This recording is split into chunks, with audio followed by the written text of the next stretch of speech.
duka cita saya ini bertransformasi kepada cinta untuk sesama manusia.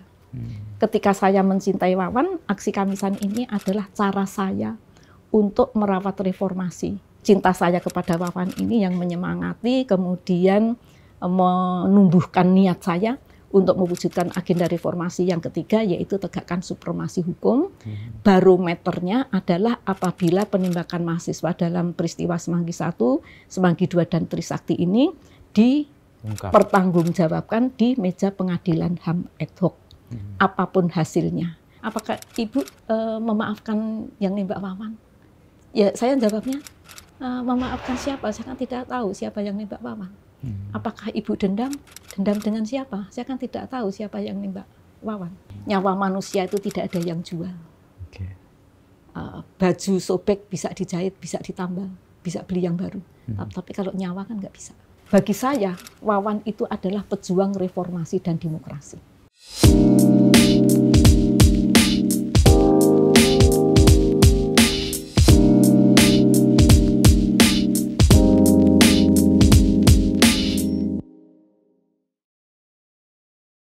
Pada saat itu tiba-tiba muncul kepikiran untuk mendapatkan fotokopi hasil otopsinya Wawan. Saya telepon ke RSCM, ke Dr. Budi Sampurno, orangnya baik-baik. Kebetulan saya di kantor di Korbitkesra yang salah satu bidangnya tentang kesehatan. Terus kemudian Dr. Budi Sampurno nggak ada.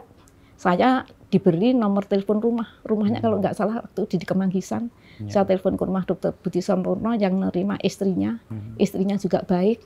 Kemudian Dr. Budi Sampurno waktu itu tidak ada, terus kemudian telepon saya ke rumah, terus dia bilang pihak rumah sakit tidak berhak untuk mengeluarkan fotokopi hasil otopsi. Nah, Ibu bisa menghubungi Pomdam Jaya. Alamatnya di jalan apa, saya dikasih tahu alamatnya di kantor Pomdam Jaya.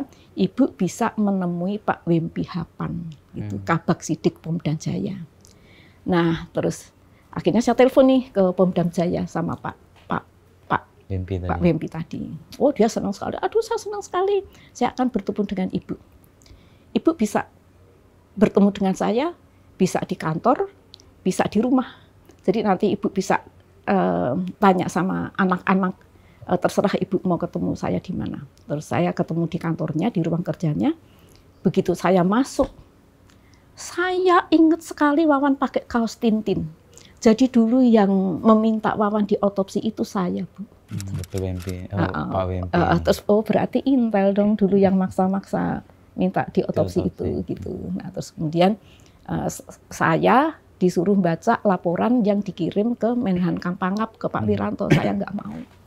Itu urusannya kantornya Pak Wempi. Mas Arief juga membaca sekilas. Terus kemudian dia ngajak nanti diselesaikan seperti ini Trisakti. Jadi nanti kita bisa ngadain pertemuan di hotel, di kafe-kafe gitu. Waktu itu sudah ada kafe ya.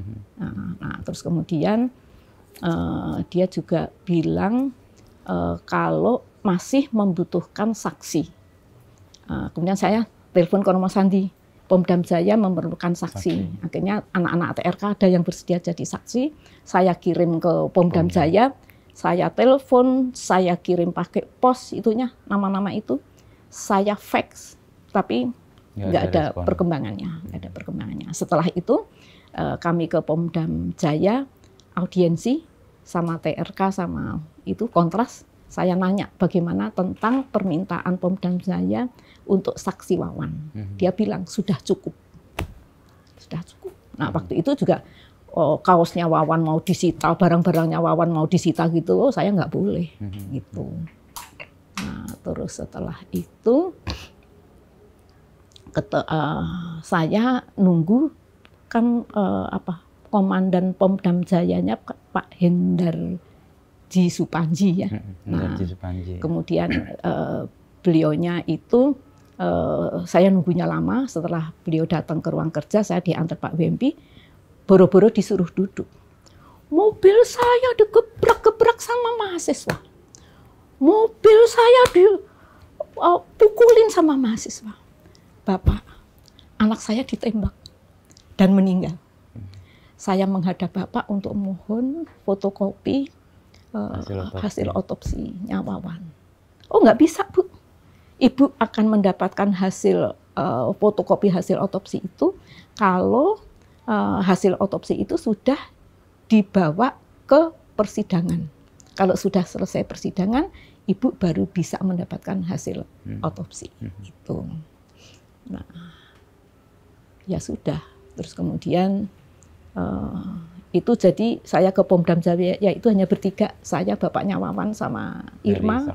Terus ada yang nelpon ke rumah, termasuk Romo Susilo juga telepon, terus pesan-pesan, Ibu kalau kemanapun nggak boleh pergi sendiri, harus ada yang mendampingi.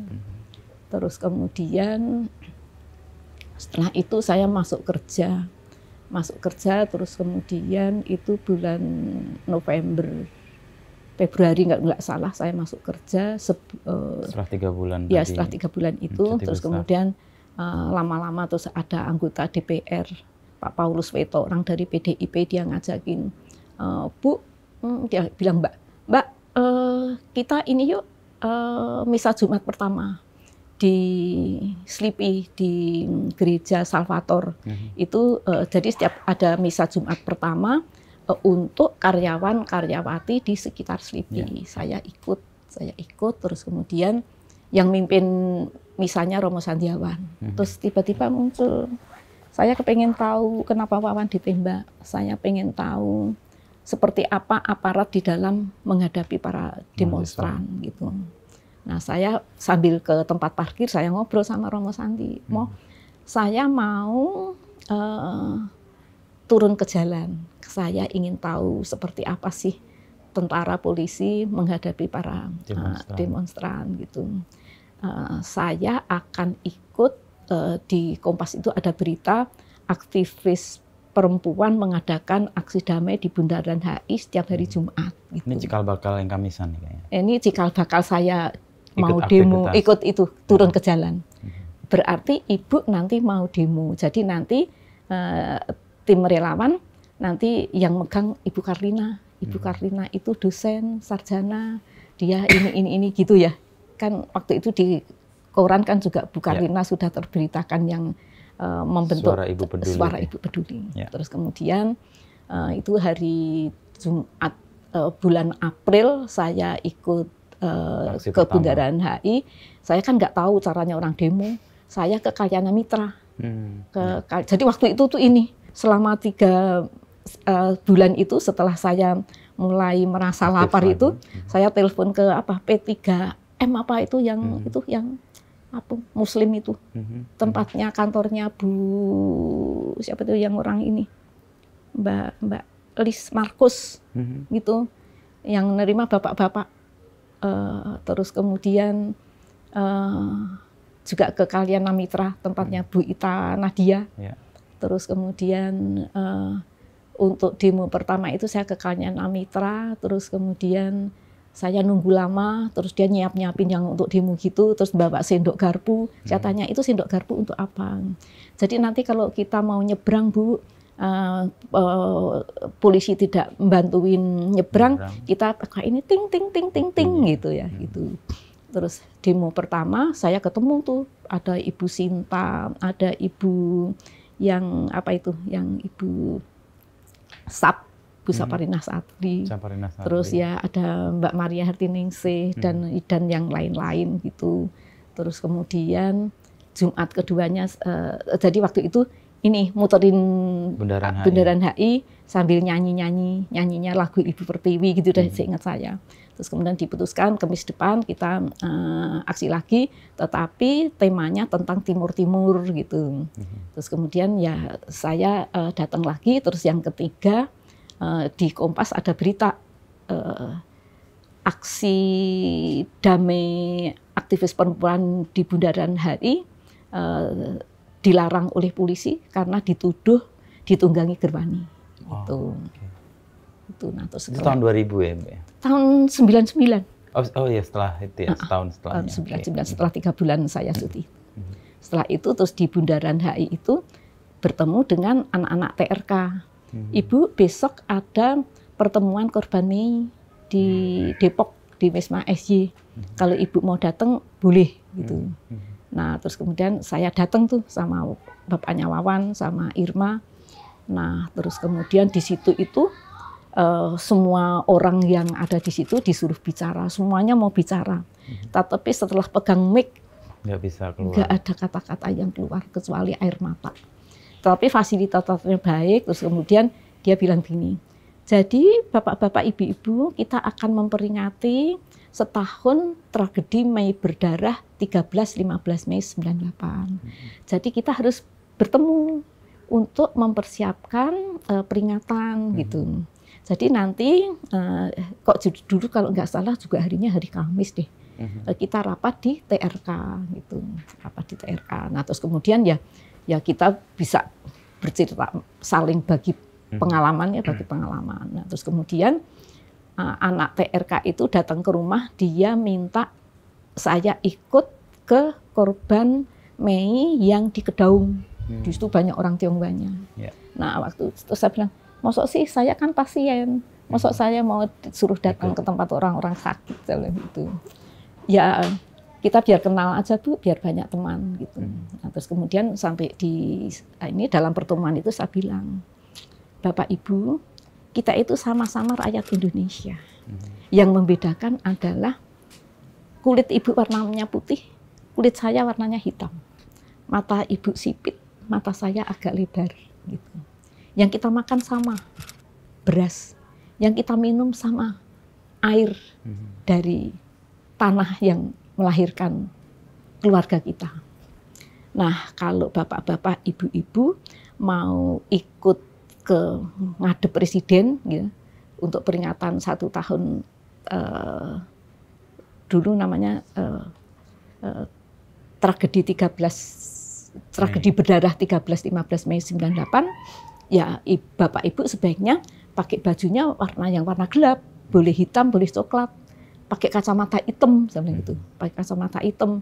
Nah terus waktu itu belum ada kesepakatan mau ikut atau enggak, tetapi enggak tahunya yang datang berapa? 2 Metro Mini. 2 Metro Mini dari Kedaung. Terus kemudian kita kumpul di, kalau enggak salah di Gambir. Terus kemudian kita baru mau berangkat, ya kita kan yang namanya orang demo ya, ya bawa spanduk dan segala macam. Oh, udah yang menghadang itu sudah banyak. Tentara, polisi gitu, nggak boleh. Nah ke presiden, terus kemudian kami diperbolehkan untuk long march ke Atmajaya. Waktu itu ada tokoh-tokoh, ada Ibu Gedong Oke, ada Pak Permadi, dan lain sebagainya. Sampai di Atmajaya kita tabur bunga, terus kemudian ya nyanyi-nyanyi dan lain sebagainya. Terus kemudian rapatnya berlanjut, akhirnya membentuk paguyuban namanya Paguyuban Korban Keluarga Korban Tragedi Berdarah 13-15 Mei 98, Tragedi Semanggi 1 13 November 98, Tragedi Semanggi 2 24 September 99, dan tim relawan untuk kemanusiaan. Kami cari kebenaran ke lembaga-lembaga terkait. Nah, terus kemudian ke Komnas HAM, ke Pomdam Jaya, ke DPR itu ya ke fraksi ABRI, ke Komisi 3 yang bagian hukum, ke pimpinan fraksi-fraksi, pimpinan DPR begitu. Nah, sulit cari kebenaran. Akhirnya kita rubah strategi. Kalau begitu sekarang kita pecah saja untuk menuntut penyelesaian penembakan mahasiswa dan kerusuhan Mei gitu. Terus, tapi kalau kita audiensi kemana-mana, ya kita ini kalau yang mahasiswa ke lembaga apa, kemudian untuk yang Mei-nya juga itu apa audiensi gitu. Nah, terus kemudian cari kebenaran sulit, terbit Undang-Undang Pengadilan HAM. Nah, setelah itu kami mencari keadilan, tapi juga sulit. Terus awal mula kemudian Bu Sumarsi kan terpapar untuk kemudian aksi ya, tadi dengan di HI itu. Lalu kemudian menjadi aksi Kamisan tuh koneksinya gimana? Itu kemudian, jadi tahun 2004 itu bulan 10 Desember 2004 saya dapat Yap Tiam Hin Award. Ya. Itu kan ada uangnya. Ya. Saya waktu itu saya sudah dibeliin HP kayaknya sama Pak Setia Novanto. Nah, terus kemudian saya ini apa? SMS ke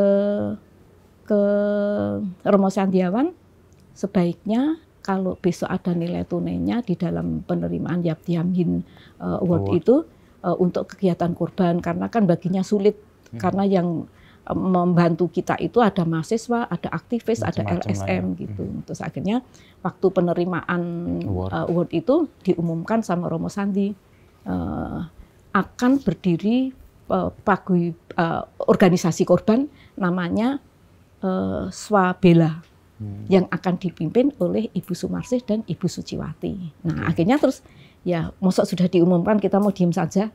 Akhirnya kita ngadain pertemuan. Dari Swabela kok orde baru banget. Ada Swabela, Swasembada, Swakarya. Nah, terus kemudian diganti JSKK, mula-mula Jaringan Solidaritas Keluarga Korban. Jaringan Solidaritas Keluarga Korban ya. Terus kemudian diganti oleh itu dosen Untar, namanya Jaringan Solidaritas Korban untuk Keadilan. Nah, kemudian kami membuat buku. Kami sosialisasi HAM ke sekolah-sekolah, ke kampus-kampus, ke masyarakat. Terus kemudian saya bilang, kalau kita membuat buku terus, sosialisasi HAM terus, kapan kita advokasi kasusnya? Terus kemudian saya bilang, bagaimana kalau kita mengadakan aksi rutin? Seminggu sekali, 2 minggu sekali, 1 bulan sekali. Terus kemudian setuju, oke. Nah kalau begitu, kapan kita bubarnya? Soalnya sekarang ini ada konvoi sepeda motor untuk Munir setiap hari Selasa, kadang-kadang ada, kadang-kadang tidak.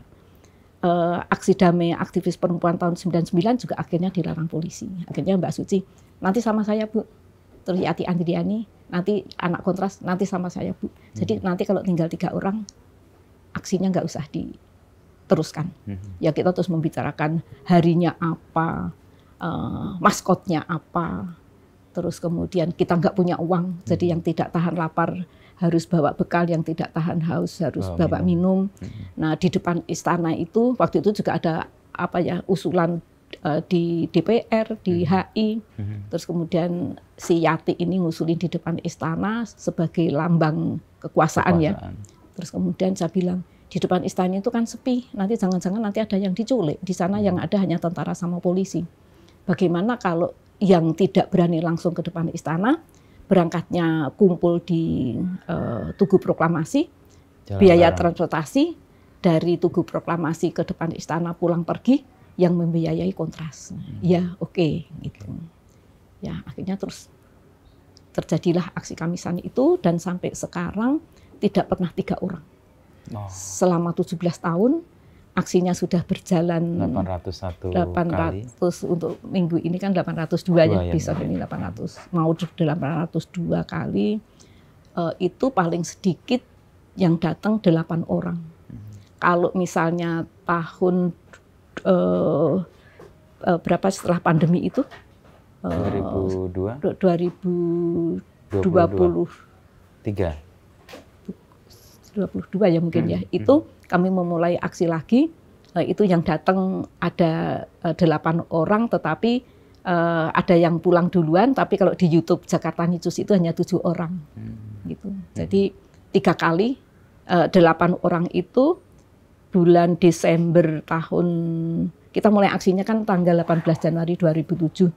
Jadi bulan Desember tahun 2007 dan Desember tahun 2008 itu yang datang 8 orang pernah. Terus kemudian yang setelah Lebaran, mau Lebaran tahun 2020 itu bulan Mei ya, bulan Mei. Pas itu, pandemi itu. Iya. Tapi kita kan sudah boleh ini kan, ya sudah boleh keluar. Gitu. Aksi Kamisan tidak berhenti walaupun masa pandemi. Kemudian surat kepada Presiden kami kirim melalui pos. Kemudian juga kadang-kadang ada aksi itu ya online ya, diskusi online di Instagram. Gitu. Jadi jalan terus. Ya, tadi kan kalau cuma 3 akhirnya dibubarkan, ya, tapi nggak pernah kejadian, Bu. Betul. Ya? Dan apa yang membuat gerakan ini menjadi sangat teguh ya, meskipun kan hasilnya kalau dilihat secara kasat mata nggak kelihatan, Bu?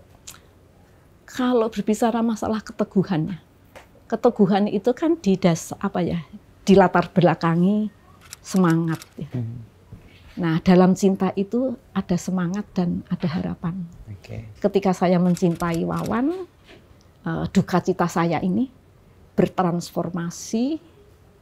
Duka cita saya ini bertransformasi kepada cinta untuk sesama manusia. Ketika saya mencintai Wawan, Aksi Kamisan ini adalah cara saya untuk merawat reformasi. Karena Wawan pernah bercerita, perjuangan belum selesai, ada di ininya, di puisinya. Perjuangan belum selesai, tetapi sudah banyak yang meninggalkan. Sudah banyak yang tidak tahan lapar dan tidak tahan haus. Yang dulu kalau ke kampus bergelantungan pakai biskota, sekarang mereka naik taksi, bahkan ada yang bermobil. Kalau dulu nelpon pakai telepon umum, sekarang sudah pakai HP. Gitu. Saya tahu tentang 6 agenda reformasi. Cinta saya kepada Wawan ini yang menyemangati, kemudian menumbuhkan niat saya untuk mewujudkan agenda reformasi yang ketiga, yaitu tegakkan supremasi hukum. Barometernya adalah apabila penembakan mahasiswa dalam peristiwa Semanggi 1, Semanggi 2, dan Trisakti ini dipertanggungjawabkan di meja pengadilan HAM ad hoc, apapun hasilnya. Kalau misalnya toh akhirnya bebas seperti pengadilan HAM ad hoc Tanjung Priok, pengadilan HAM ad hoc Timur Timur, pengadilan HAM AB Pura, pengadilan HAM Paniai, ini menjadi kewajiban kita semua untuk tetap melanjutkan, mewujudkan pelaksanaan 6 agenda reformasi. Apapun bagi saya, agenda reformasi itu masih harus terus diperjuangkan agar seperti yang dikatakan dalam puisi Wawan, agar masyarakat hidup adil, makmur, dan sejahtera. Jadi gerakan ini akan terus sampai agenda reformasi yang ketiga tadi diwujudkan? Pengadilan ad hoc-nya itu? Kalau saya, sepanjang saya masih diberi kesehatan yang baik, saya masih mampu untuk melakukan sesuatu, saya masih tetap akan menuntut pertanggungjawaban penembakan Wawan dan kawan-kawannya. Tetapi kalaupun itu tidak berhasil, ya ini menjadi tanggung jawab anak-anak muda, karena Aksi Kamisan itu ternyata menginspirasi anak-anak muda yang kemudian mereka kritis terhadap permasalahan rakyat di kotanya masing-masing. Aksi Kamisan berlipat ganda di 63 kota, walaupun ada yang berlanjut, ada yang tidak. Nah, ini yang kemudian memberikan harapan saya bahwa perjuangan kami ini pasti akan ada yang melanjutkan. Sekarang jadi kayak platform ya Bu ya, untuk sejumlah pihak menyampaikan pesan atau menyampaikan keprihatinan atau menyampaikan tuntutannya lewat Aksi Kamisan. Betul. Jadi yang datang di Aksi Kamisan itu kan orang yang punya masalah. Ada orang dari Rempang, ada orang dari Wadas, orang dari itu Kendeng yang itu orang Rembang ya, orang Rembang dan lain sebagainya. Kemudian warga Pakel dan banyak sekali yang mereka itu datang ke Aksi Kamisan karena menyuarakan tuntutan. Ya betul. Terus kemudian di situ juga sekarang ini korbannya sangat sedikit. Yang datang banyak anak-anak muda dari berbagai kota, dari berbagai kampus, dan juga dihadiri oleh beberapa orang dari luar negeri untuk melakukan penelitian, untuk melakukan studi banding. Ya, dan ini juga ada orang Indonesia yang kerja di Belgia, di Belgia.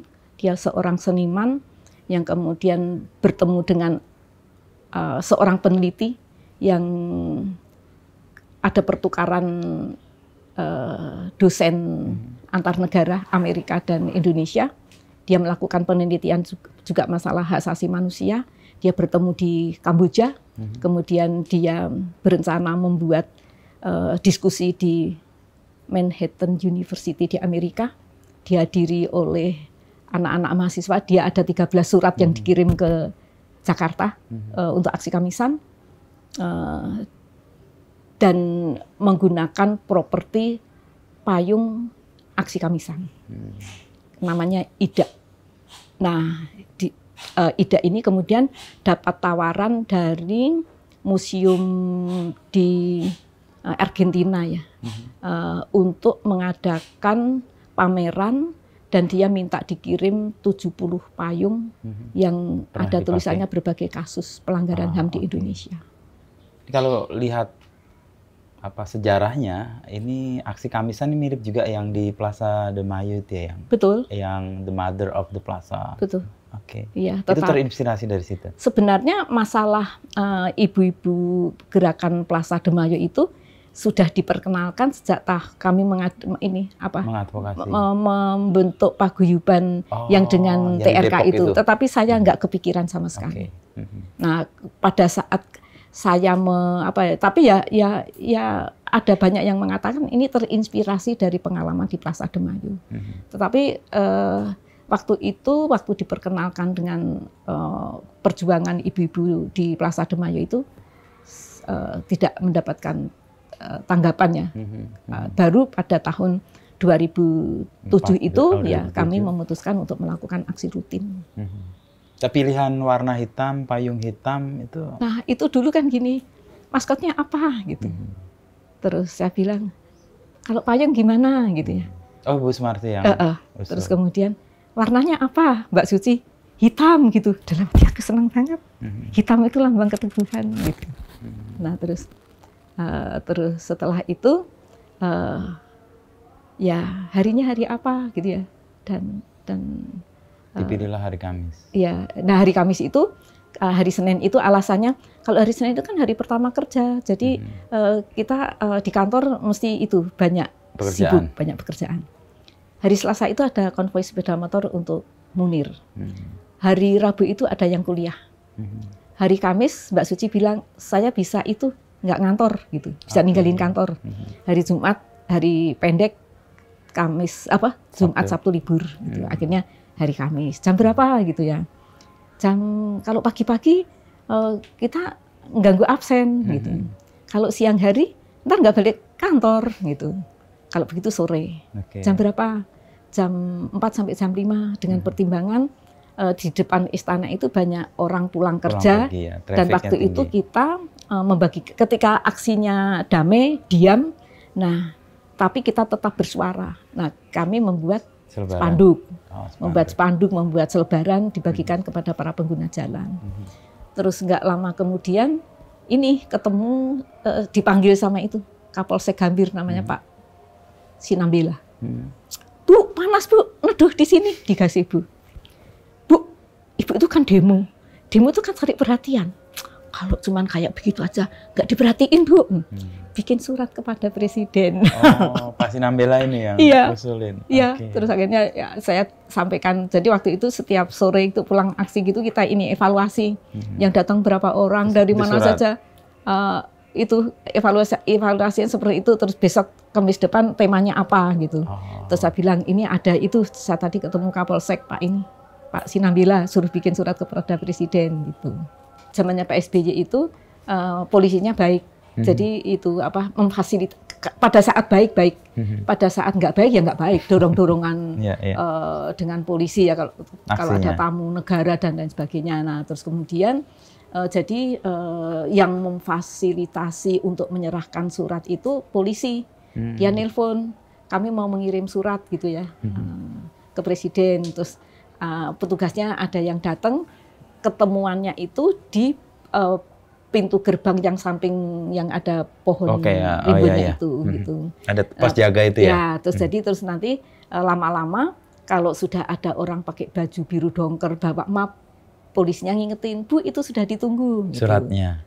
Suratnya sudah ditunggu. Kita bawa 2 surat, yang satu diproses administrasinya, yang satu sebagai bukti tanda terima bahwa surat itu sudah disampaikan dan dicap sebagai itu sudah di agenda ya, sudah di agenda surat masuk.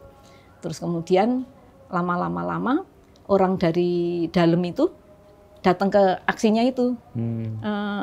Ngirim surat enggak Bu gitu ya. Sampai gitu. nagih. Tetapi setelah Pak Jokowi enggak boleh. Saya tanya sama Pak kepala Pamdalnya itu, dia bilang, jadi sekarang aturannya baru Bu.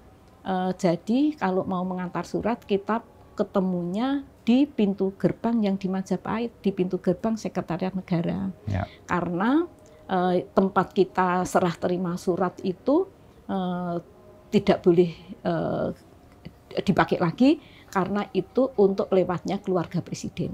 Gitu.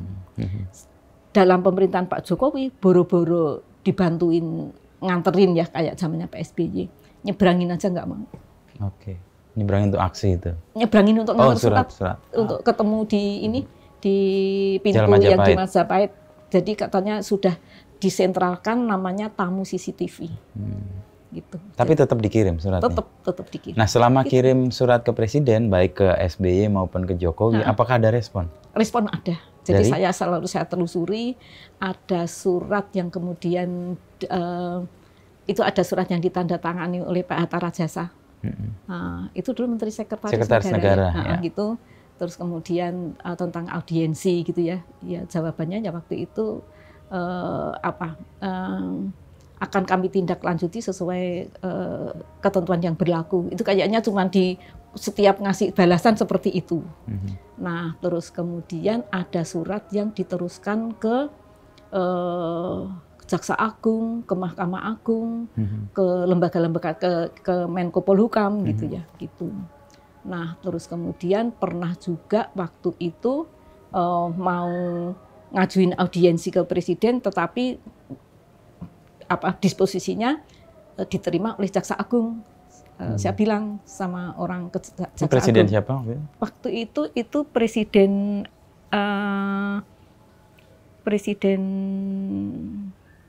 SBY. SBY itu banyak yang banyak yang direspon. Nah, terus kemudian saya bilang, saya maunya ketemu sama presiden. Kalau saya mau audiensi dengan Bapak Jaksa Agung, saya akan membuat surat tersendiri. Saya nggak mau. Di Menko Polhukam juga seperti itu. Saya nggak mau. Terus kemudian ada surat yang dari Tangsi Cimanggis yang digusuri itu,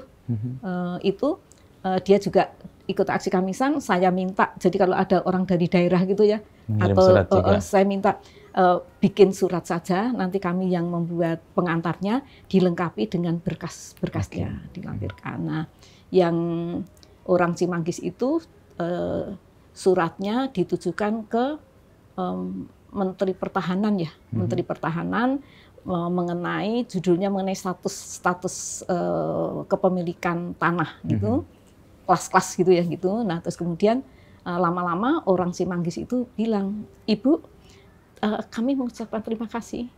Jadi sekarang ini sudah ada MOU dengan DPR, jadi permasalahannya sudah selesai, kami boleh menempati di asrama Cimanggis. Itu ini zaman apa Presiden? Itu zamannya Pak SBY. Zamannya Pak SBY. Nah, terus kemudian untuk surat-surat yang lain ya memang dari 300 kayaknya zaman Pak SBY itu 339 surat, ada 27 surat yang dibalas. Dan itu langsung JSKK dapat tembusan. Kalau zamannya Pak Jokowi, orang Sekretariat Negara itu baik-baik. Orang stafnya itu di Wakil Presiden juga baik-baik. Waktu zamannya Pak Jokowi itu kan sulit ya. Itu orang Sekretariat Negara bilang gini, Ibu, jadi instruksi dari pimpinan, surat Ibu diteruskan ke lembaga terkait, tetapi tidak ada tembusan ke JSKK. Tetapi kalau Ibu memerlukan, silahkan datang ke kantor, akan saya fotokopikan. Gitu. Nah, terus lagi kalau Pak Jokowi itu di samping itu ya ini memang nggak boleh ya untuk langsung diberi tembusan ke JSKK itu nggak boleh. Tapi nggak pernah ada respon nggak pernah. Tapi jadi saya nelpon untuk surat-surat yang penting saya telusuri. Surat itu diteruskan kemana dan orang Sekretariat Negara itu juga ngasih tahu surat Ibu sekarang masih di meja ini. Surat Ibu pada surat JSKK nomor sekian tanggal sekian diteruskan ke misalnya ke Menko Polhukam, ke Deputi 3 tanggal sekian, dikirim melalui pos atau kadang-kadang dikirim melalui kurir, itu saya dikasih tahu nomor agendanya nomor sekian, terus kemudian saya telepon ke lembaga terkait. Surat JSKK yang diteruskan oleh Seknek nomor sekian sudah sampai di mana, entah di Kejaksaan Agung, di Menko Polhukam gitu. Terus kemudian juga ada yang dibalas di antaranya pada saat kami menolak pembentukan penyelesaian tim terpadu. Nah, jawabannya bahwa tim terpadu itu yang bentuk si Pak Menko Polhukam Wiranto. Pak Wiranto itu kan bentuk Dewan Kerukunan Nasional, kami tolak dengan akhirnya direspon oleh media, oleh para wartawan. Akhirnya yang semula Dewan Kerukunan Nasional itu akan dipergunakan untuk menyelesaikan kasus pelanggaran HAM berat masa lalu, akhirnya katanya untuk menyelesaikan konflik horizontal. Kemudian membentuk namanya tim terpadu. Nah, kemudian kami telusuri surat itu, terus salah satu jawabannya adalah bahwa penyelesaian melalui tim terpadu sudah dilaksanakan di Lampung dalam peristiwa Talang Sari, tetapi tidak dilanjutkan. Akhirnya terbitlah Kepres nomor 17 tahun 2022 tentang pembentukan tim penyelesaian non-yudisial pembentukan tim penyelesaian non-yudisial pelanggaran HAM yang berat masa lalu. Kami menolak. Ya, kami menolak melalui aksi Kamisan dengan mengirim surat kepada Presiden.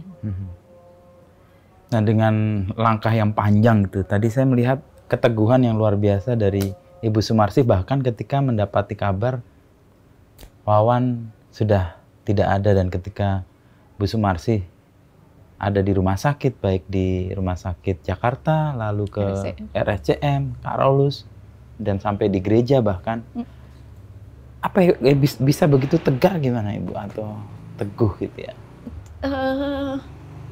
Saya tidak bisa merasakan. Jadi kalau ada pertanyaan siapapun, entah wartawan, entah siapapun gitu, apakah Ibu memaafkan yang nembak Wawan? Ya saya jawabnya, memaafkan siapa? Saya kan tidak tahu siapa yang nembak Wawan. Apakah Ibu dendam? Dendam dengan siapa? Saya kan tidak tahu siapa yang nembak Wawan. Saya selalu menjawab seperti itu. Kalau misal terus kemudian perkembangannya kan jual beli perkara itu kan terjadi ya. Terus saya kepikiran kalau misalnya saya memaksa diri ya, untuk ingin tahu tentang perkembangan orang mencari kebenaran dan keadilan, saya bisa membayar, tetapi untuk apa? Nyawa manusia itu tidak ada yang jual. Baju sobek bisa dijahit, bisa ditambal, bisa beli yang baru. Tapi kalau nyawa kan nggak bisa. Itu yang kemudian saya punya prinsip bahwa ini cara meninggalnya Wawan. Cara meninggalnya Wawan. Dan kalau saya diberi hidup saya itu mengalir ya, untuk mewartakan kebenaran dan keadilan, ya jalan yang saya lalui seperti ini. Saya tidak pernah ada keinginan apapun. Hidup ini seperti air mengalir, saya ikuti air itu mengalir kemana. Nah, kebetulan air itu mengalir kepada keinginan untuk mewujudkan perjuangan Wawan dan kawan-kawannya yang belum selesai dengan mewujudkan agenda reformasi yang ketiga tentang tegakkan supremasi hukum. Terkait dengan Wawan, Ibu masih berduka atau sudah? Kalau saya tuh setiap hari bersama Wawan, dimanapun. Wawan selalu ada di dalam hati saya. Masuk di kaos ini yang dipakai. Irma juga ada di hati saya. Saya mencintai anak-anak saya. Orang mati itu kan hanya pindah tempat. Hanya pindah tempat. Tetapi kan rohnya kan, kalau orang Katolik itu kan ada peringatan, ada doa 3 hari, 7 hari, sampai setiap tahun, 1000 hari, 100 hari. Bahkan ada misa khusus untuk arwah. Betul, mendoakan. ada misa arwah itu. Jadi kalau saya mengenai Wawan itu, ya saya merasa Wawan itu ya ada di dalam diri saya. Dan saya setiap hari masih menyiapkan piring gelas. Sewaktu saat misalnya Wawan datang lapar, dia tinggal buka tudung saji, dia langsung makan. Walaupun itu tidak mungkin. Saya sadar itu tidak mungkin. Tetapi ini ada di dalam hati seorang ibu yang melahirkan anak. Bagi saya, orang yang hidup berumah tangga, anak itu adalah yang menyemangati di dalam hidup berumah tangga. Dan terbukti semangat Ibu nggak surut. Ya. Meskipun Wawan sudah tidak ada dalam bentuk fisik, tapi karena ada di dalam hati itu memberikan bekal yang panjang sampai 802. Ya, dan saya tetap mencintai Wawan. Nah, ketika Wawan ditembak, ya jelas rasa sedih. Dan teriak tadi Ibu kan tahu ya, pertama itu ya. Ya itu. Oh, Wan, kamu meninggal. Teriaknya. Bawa pulang, dimakamkan. Nah, terus kemudian ya cinta saya itu ternyata ya akhirnya terus cinta yang menyemangati dan selalu memelihara harapan. Sekecil apapun saya selalu selalu ada harapannya. Dan itu saya merasakan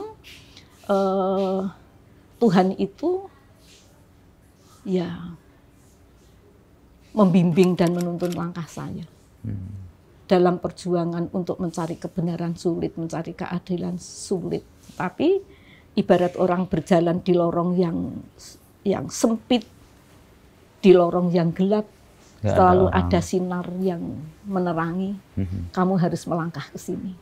Dan yang saya inginkan, saya hanya ingin mewartakan kebenaran dan keadilan karena negara tidak bertanggung jawab terhadap penembakan para mahasiswa.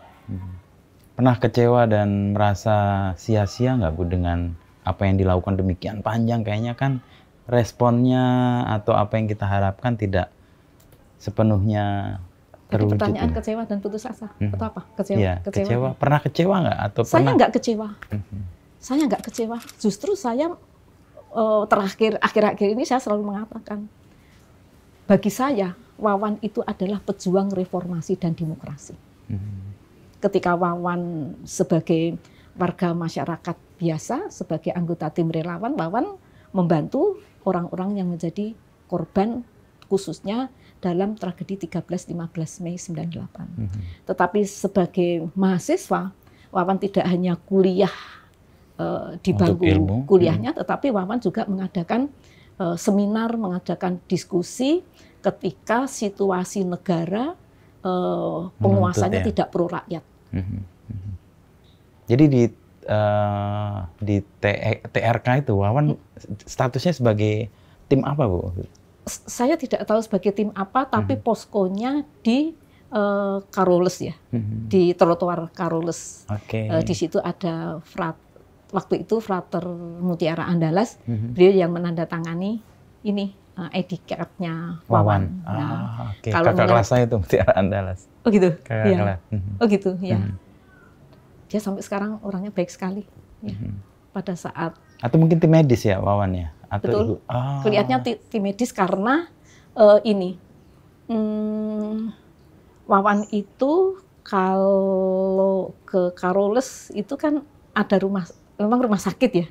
Dia kan selalu minta obat-obatan yang pada peringatan 20 tahun Semanggi I itu di dalam doa ada perawat dari Carolus yang dia cerita. Wawan itu banyak suster yang kenal Wawan. Kalau di perawat-perawat di rumah sakit Carolus dan rumah sakit Mitra Keluarga, karena Wawan kalau ke rumah sakit selalu minta obat-obatan untuk teman-temannya yang demo. Makanya pas hari H penembakan itu Wawan mungkin akan menolong karena dia tim medis. Ya betul. Keluar, ketika dia mau masuk ada tembakan yang kemudian. Ya jadi kalau itu menurut kesaksian yang saya temukan, jadi pada saat itu yang Renato jelas ya, yang di YouTube itu, jadi waktu itu chaos katanya, terus kemudian Wawan disuruh keluar, suruh buka pintu gerbang, terus kemudian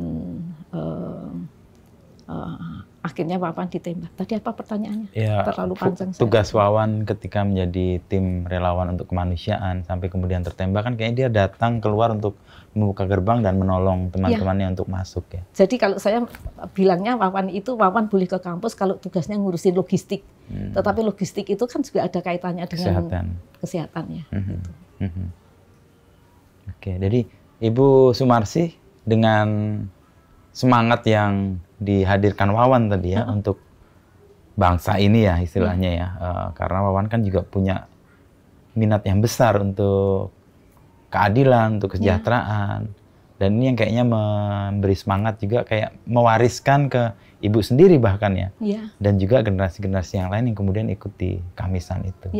Dan saya itu tahu bahwa Wawan itu sebenarnya seorang aktivis. Saya kan nggak tahu ya, dia itu aktivis atau apa. Sama sekali saya nggak kepikirannya. Tetapi setelah saya membaca puisi-puisi Wawan yang ditinggalkan, jadi waktu itu saya kuat untuk membuka peninggalan Wawan, saya menemukan itu puisi-puisi Wawan, akhirnya saya ke Romo Sandi. Mau rupanya Wawan itu di buku kuliahnya itu ada itu puisi-puisi yang ditulis Wawan gitu. Nah, puisinya itu ya tentang ini perjuangan. Nah, tentang baru dari tahu tentang ini ya kondisi saat itu ya. Misalnya ada sebaris kalimat yang bunyinya begini. Aku dambakan reformasi dan demokrasi. Terus ada kata-kata supaya rakyat hidup adil, makmur dan sejahtera. Ada yang kayak tulisan kayak gitu itu. Terus kemudian puisinya itu kemudian ada yang dimusikalisasi oleh Usman Hamid, Direktur Amnesty International dan juga orang dari Densu Isopos. Jadi itu sebuah sebuah agent yang dia itu Densu ya. mempunyai niat untuk menyuarakan masalah kemanusiaan supaya iklan orang-orang iklan ini juga mengiklankan tentang masalah kemanusiaan. Kemudian mereka ikut pariwara, lomba pariwara itu 2 kali pada saat 700 aksi Kamisan sama yang untuk khusus Wawan sendiri. Nah, pada saat dia ikut lomba pariwara itu yang tentang Wawan itu dia membuat website sayawawan.com, terus ada akun Twitternya, akun Instagramnya begitu. Terus kemudian juga ada yang puisinya Wawan ada yang dimusikalisasi gitu. Tapi terus kemudian dia itu karena sudah selesai ya website sayawawan.com itu akan dipakai untuk websitenya Aksi Kamisan. Sebenarnya saya ya silahkan, saya tunggu-tunggu. Tetapi kalau saya tanya, katanya masih dibicarakan terus gitu ya. Terus akhirnya enggak itu. Belum nyambung lagi. Sampai sekarang iya, enggak ada lagi. Ya. Gitu. Tapi proses untuk kemudian Ibu Sumarsih bisa mewariskan semangat ini ke generasi berikutnya di aksi-aksi Kamisan itu kan kelihatan ya. Ada orang baru yang masuk, ada ya nggak sampai 3 orang akhirnya kan. Ya, terus-menerus bahkan bertambah ya. Iya, dan kadang-kadang kalau saya sedang lelah, nggak sadar gitu, kenapa sih kok yang datang kok selalu lebih dari 3 orang? Terus pada nanya, emangnya kenapa Bu? Kalau tinggal 3 orang kan aksinya selesai. Emangnya kenapa? Saya lelah. Saya lelah. Tetapi saya tidak pernah putus asa. Nggak pernah putus asa. Lelah iya, tapi nggak pernah putus asa. Iya, dan itu yang menyemangati adalah cinta saya kepada Wawan. Nah, ini kelihatan dari apa yang Ibu Sumarsih sampaikan sejauh ini. Ya, saya nangis, tetapi saya tidak menyesali kepergian Wawan. Karena Wawan dimuliakan oleh Tuhan Yesus. Karena pada saat Wawan meninggal, yang datang ke gereja penuh. Mereka banyak orang yang pakai jilbab, banyak orang yang pakai kopiah putih. Karena mereka tidak tahu tentang tata cara di gereja, dia duduknya dekat tepat patung Bunda Maria. Dan dengan cara itu Wawan dimuliakan. Dan sampai sekarang kemuliaannya itu dilanjutkan. Saya mengakui hal itu, apalagi pada saat misa arwah itu, yang mimpin Bapak Kardinal dengan 11 pastor ya. Konselebrasi. Kemudian saya mengatakan, apalah arti seorang Wawan? Orang yang tidak layak dikenal, tetapi di mata Tuhan Wawan dimuliakan. Itu jadi sumber kekuatan juga untuk melanjutkan apa yang ditulis Wawan di catatan-catatan. Dan saya mengakui doa itu mempunyai kekuatan. Doa itu mengandung kekuatan. Jadi setiap Kamis selalu ditutup dengan doa. Setelah aksi itu? Ya, jadi setelah selesai jam 5 kita bikin lingkaran, refleksi berapa orang, kemudian berdoa. Ungkapan harapan yang paling dalam? Doanya terserah. Saya, jadi di aksi Kamisan itu selalu spontan. Jadi begitu datang jam 4:15 gitu saya sudah keliling. Siapa yang mau mimpin refleksi? Siapa yang mau refleksi? Siapa yang mau mimpin doa? Sulit untuk mencari anak berdoa. Kalau misalnya ada anak dari UIN, jurusannya bukan itu Bu, jurusan saya hukum, jurusan saya ini itu. Gitu. Tapi akhirnya selalu ada? Akhirnya selalu ada, dan saya senang sekali untuk 17 tahun aksi Kamisan ini, Romo Angga akan datang dan beliau berkenan untuk memimpin doa. Saya sudah sampaikan kepada anak-anak doa oleh Romo Angga jam 4 saat kita rutin melakukan aksi. Jadi kalau biasanya akhir aksi, tetapi untuk sekarang ini di awal. Yang ke 802. Kita memulai jam 3. Jam 3. Mulai jam 3. Yang aksi 802 besok ini. Ya, dan Ibu Karlina. Ibu Karlina akan hadir. Romo Angga juga akan hadir di aksi Kamisan. Ibu Karlina itu yang ikut mengawali gerakan ini ya. Dan sampai sekarang mendampingi bahkan. Ibu Karlina pernah ke rumah saya. Ya. Dan Romo Angga akan pakai baju hitam, tadi ceritanya. Akan datang pakai baju hitam, pakai kolar. Ya, saya tidak tahu. Nanti saya suruh itu Romo Angga mau minta banyak hal yang mau ditanyakan. Saya bilang nanti saya akan menghubungi Romo Angga. Saya dikasih nomor HP-nya Romo Angga. Gitu.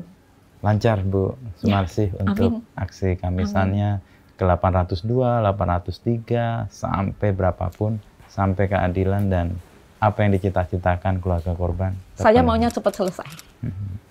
Setelah selesai perjuangan kami untuk melawan impunitas, kemudian ganti untuk permasalahan rakyat yang lainnya. Karena di berbagai daerah banyak permasalahan rakyat yang belum ditangani oleh pemerintah daerah maupun pusat.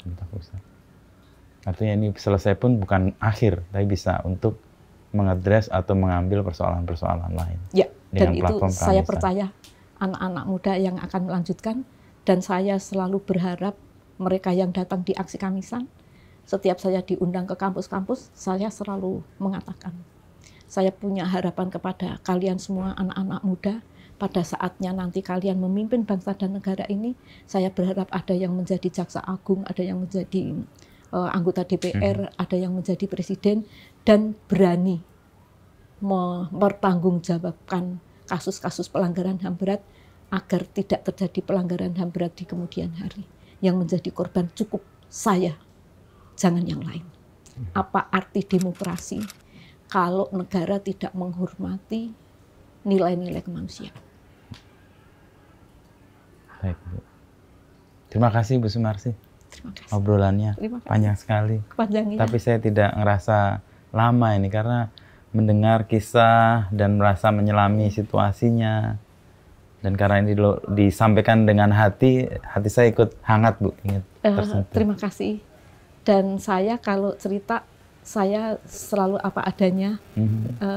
Ya itu jalan pejarahan kehidupan yang saya lalui. Dan saya terima kasih DINU dan kawan-kawan turut serta menyemangati dan memberikan merawat harapan saya.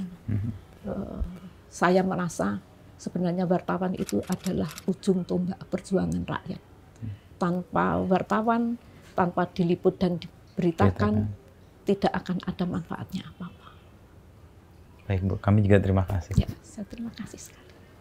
Saya tadi cerita sama Oki dan kawan-kawan DINU itu yang membentuk diri saya ketika saya diberi kesempatan untuk nulis. Saya kan orangnya kan nggak bisa nulis. Judulnya hitam. Saat itu untuk mengisi acara Natal. Kemudian saya juga membuat tulisan, akhirnya nggak tahu dimuat di koran Kompas karena kasihan atau memang pantas diberitakan. Karena Ibu Sumarsih sudah punya kekuatan sendiri, apalagi ada tulisannya. Gitu ya. Itu yang membuat kami merasa memberi Iya. ruang dan panggung untuk Ibu Sumarsih. Dan saya merasa dibantu oleh keluarga besar Kompas pada saat itu. Setelah peristiwa terjadi, Pak Yakob mengadakan pertemuan korban Semanggi itu ya, itu orang tua korban Semanggi di sekarang menjadi Bentara Budaya itu ya, Bentara Budaya. Temanya ucapan terima kasih kepada para mahasiswa yang gugur di dalam memperjuangkan reformasi dan demokrasi. Terus kemudian saya juga sebelumnya juga kenal dengan Mas Suta waktu di DPR ya. Sekarang, itu kan ada Mas Os itu, Osdar. dekat sekali bukan Mas Osdar, Mas Os yang istrinya di Departemen Sosial. Kemudian waktu itu saya sudah jemput Irma, akhirnya ketemu banyak wartawan. Ya terjadilah seperti ini. Ya, Mbak Maria Hartini juga. Oh iya. Mbak Maria itu mentor saya. Oh gitu ya. Iya. Dan itu panutan untuk penulisan. Ada wartawan Jakarta Post yang dia bilang, saya kepengen jadi seperti Mbak Maria Hartini sih. Ceritanya nggak habis-habis. Matur suwun. Sami-sami. Ibu Sumarsih sudah diterima di tempat yang teduh.